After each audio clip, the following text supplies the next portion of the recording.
Hello guys, in this video I'm going to show you how to set your boat length on keel line on the NavShip application.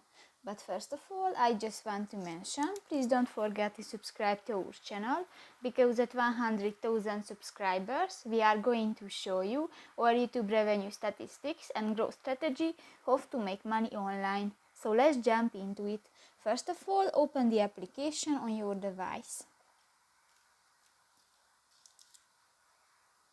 Tap to the three lines at the upper left corner of the screen and go to the second option, the My Boat. In the boat section, go to the second option, the boat length on keel line, and drag it the circle to the number that suits you. And if you don't, click to the OK. So that's pretty much it for this video, guys. See you in the next one. Bye bye.